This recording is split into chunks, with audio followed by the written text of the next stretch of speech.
want to write email quickly and easily, and you want to write high-quality professional email. You can do both. The key to writing clear professional email quickly and easily is planning. It's easy to see when someone is not planning their emails. You can see it in the results. See whether any of these fit you. Do you often include too much information or not enough information? Do you have a hard time deciding what to put in and what to leave out?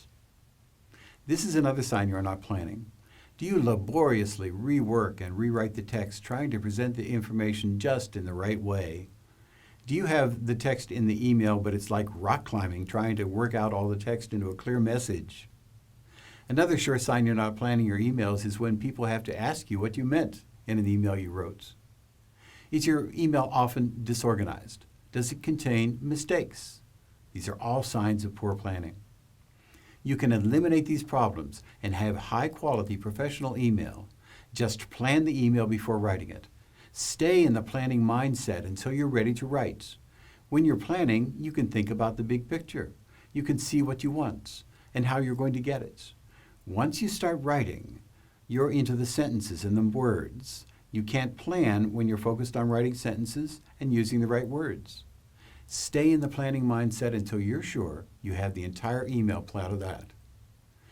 I'll explain the procedure you should go through to plan your email. Of course, if you're writing back and forth to coworkers with 2 or 3 sentences in each email, you'll do less planning, but you still must plan. First, decide the response you want from the reader. If you don't know what you're trying to achieve, you're less likely to achieve it. Specifying the response you want from the reader will enable you to use strategies to achieve it.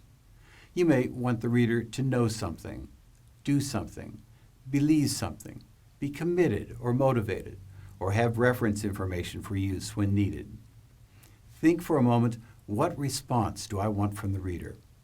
Then decide what you have to include in the email to get what you want from the reader. You might want to know something. Specify that in your mind. For important emails, write that down. For example, it might be, I need to tell Jane the time for the meeting. Thinking about that before you start to write allows you to think through what you want. It's more difficult to think about what you want when you're busily writing the message. As you think about the response you want, add it to the list. In the example, it is Jane also needs to know that the location has changed. You may also want an action. Specify that. Now you're clear about the responses you want, you're more likely to get them. Next, write short notes. You're still in the planning mindset, so you can see the big picture. You can bring to mind all the things you have to include. Writing these in short notes won't take much time, but it will save you time in the end. Check the notes to be sure you have included everything that the readers need. Here's where planning really begins to pay off. If you tend to write too much or don't write enough, this part of the planning will eliminate the problem. Look back at the response you want. You wrote that down. Do you have enough to get that response? If not, add what you need. Do you have anything that's not necessary to get the response? If so, delete it. When you're sure you have the right information to get the response that you want, organize the notes so you give the readers what they need when they need it. This is a summary of what you must do to plan successful emails. You must know the response you want. Write only what will get the response. Write notes to guide you as you write. Check the notes to be sure you have only what the reader needs. Check to be sure you have everything that the reader needs.